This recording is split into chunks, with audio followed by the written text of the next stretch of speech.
Hello and welcome to a Steel Rolex GMT-Master Showdown.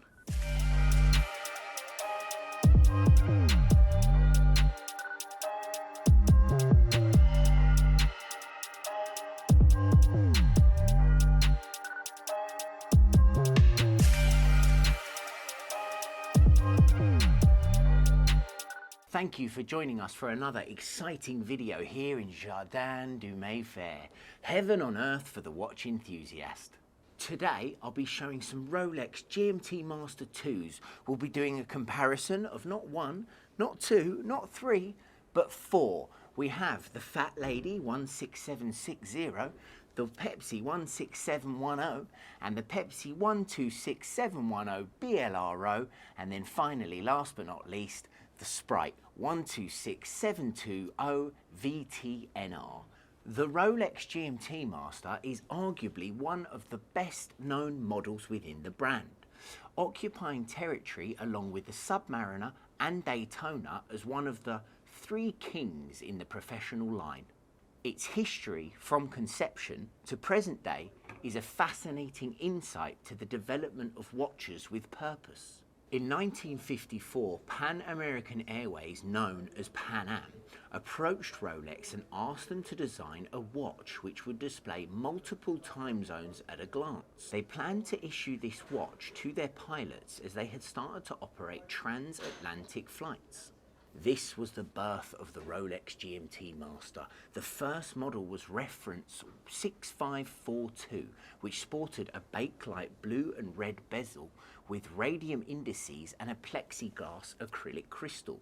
For those of you out there wondering, yes, we do have one, and yes, I'll do a video on it. This reference is known as the Pussy Galore, due to being worn by Honor Blackman, who reprised the role in the film James Bond Goldfinger, while Bond himself wore the Rolex Submariner 6538.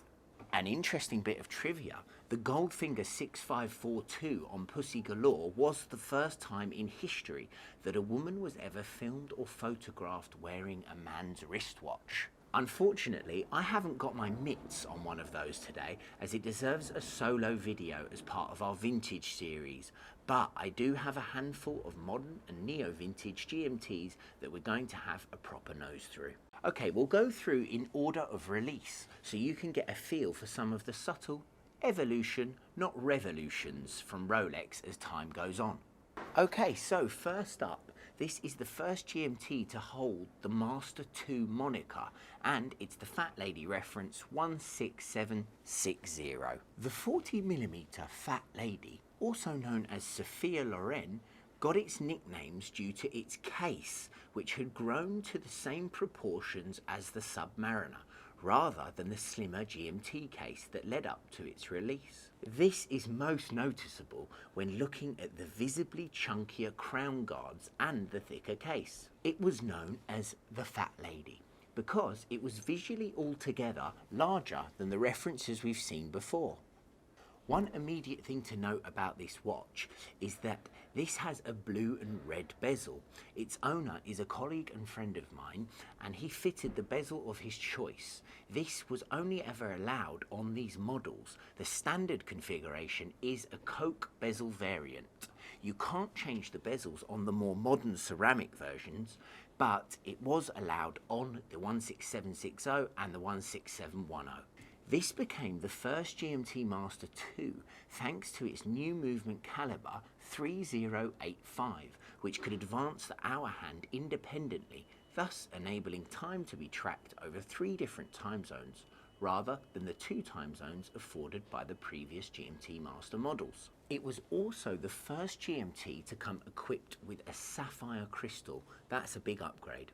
The Fat Lady production years ran from 1983 to 1988, my birth year, making a short run by Rolex standards.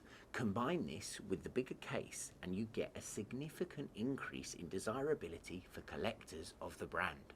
Now, that moves us on to the Pepsi 16710. The 16710 was produced from 1989 until 2007. It's one of the last 5-digit GMTs. 40mm, 100-meter water resistance, sapphire crystal, and from 2000 onwards it had solid end links which negated some of the infamous Rolex rattle of vintage models. If you haven't heard the term Rolex rattle before, it's usually given to the vintage Rolexes and their bracelets, and a lot of vintage collectors absolutely love the sound. As I mentioned earlier, there are 3 bezel options here. You can have Pepsi, which is blue and red, Coke, which is black and red, and all black.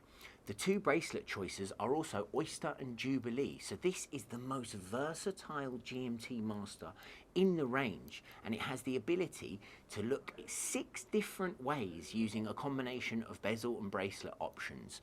Think of posh Lego, but way better. Due to its versatility, the 16710 is considered to be the masterpiece of GMT Master 2 production, and for over a decade, from 2007 to 2018, this was the last Pepsi that Rolex ever produced. It is also exceptionally popular with collectors, as over time the aluminium bezels of these, or any 4 or 5-digit models, fade, so you get an almost denim blue combined with a raspberry or dusty pink, and that is very, very special. If there's one thing that fans of older Rolexes adore, it's faded bezels. Fortunately, due to its relatively long production run, superb examples are still found, and if it's superb you want, this one in stock, as we speak, is a total peach. It has a sharp case, bracelet, and comes with its box and papers. This is the Rolex 126710 BLRO Pepsi. This is the all-singing, all-dancing ceramic version. So following the discontinuation of the 16710, Pepsis were in the wasteland with none in the current lineup. Rolex, what was going on? Why didn't we have a Pepsi? Let's find out. It was actually due to the move from aluminium bezels to the ceramic bezel on the 16710 LN, which was introduced in 2007. LN stand for Lunette Noire, or black bezel, but boo, no Pepsi. For a few years there was a drought of coloured ceramic GMTs. Collectors were wandering about like Mad Max beyond the Thunderdome in an apocalyptic wasteland of black ceramic. But they believed that colour was coming, and such is the nature of the watch collectors. They get what they want in the end. Okay, so bezel gripes were soon settled when it became clear that ceramic technology hadn't advanced enough for Rolex to produce a bicolour bezel. It was impossible to create a fixed line of ceramic that was both stable and didn't bleed between the 2 colours. Bezel gripes soon settled when it became clear that ceramic technology hadn't advanced enough for Rolex to produce a bicolour bezel, as it was impossible to create a fixed line of ceramic that was both stable and didn't blend between the colours. It looked like without the introduction of new technologies, we would be mourning the loss of brightly coloured bezels that had become synonymous with the GMT Master. Good news was coming though, because nothing's permanent, and the bicolour ceramic was introduced again in 2013. 6 years after messing about with the different colours was the arrival of the BLNR, or the Batman, as it became fairly instantly known. This GMT showcased a blue and black bezel and became close, but still no cigar. So 5 years after that, we've come to the year AD 2018. Thank the heavens, Rolex introduced the Pepsi with the new ceramic bezel. They have sorted and patented their colour mixing process. Naturally, the crowd went wild, and the Pepsi 5 years on is still such a sought after piece. Being a 6-digit ceramic reference, there are a few immediate differences. You have the maxi case and design with beefier markers all the way around. You have a solid link bracelet with polished centre links and a properly milled clasp. The best thing about that bracelet is it now diminishes the odds of bracelet stretch, which is also suffered by the previous hollow link designs. Movement wise, the modern GMTs run the caliber 3285, which is a superlative chronometer with accuracy of -2 +2 seconds per day, and it has a power reserve of 70 hours. You cannot ask better than that. Now, make way for the grand finale. Left-handers, rise up and assemble, because this watch was made for us, people that wear the watch on the right. It's no secret, if you follow me on Instagram or you've heard me rambling on about these things before, I do believe this watch was made for me. It is amazing and I can't wait to show it to you. So, this is the GMT-Master Sprite.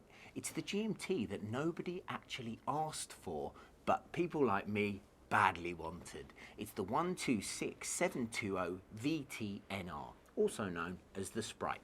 This ties the drink and bezel theme together, and it's grown really popular, the nicknames with all the collectors. It's the GMT for right-handers and is amusingly often found in display windows upside down because they just haven't got the hang of it yet in the ADs. This one is supposed to be Marmite. It's the one that people don't necessarily feel that they need. There's no doubt that buyers probably would have preferred it with the original crown on the right, but when Rolex wanders off to the left field, it does so in a rather spectacular style. The green and black bezel is particularly striking and a combination specific to this piece. And as a wrong right-hand wearer, I absolutely love it. Okay guys, so pricing on these, for the fat lady you'd be at around 10k. For the 16710, you'd be at around 13k. For the Sprite, you'd be at around 20, and also for the Pepsi, around £20,000. Guys, thank you so much for joining us on another YouTube video. If you've enjoyed the comparison of the GMT Masters, please do let me know, as we are in the fortunate position to bring you lots more comparison videos should you wish. So please like, share, comment and subscribe, and I will keep this content coming for you.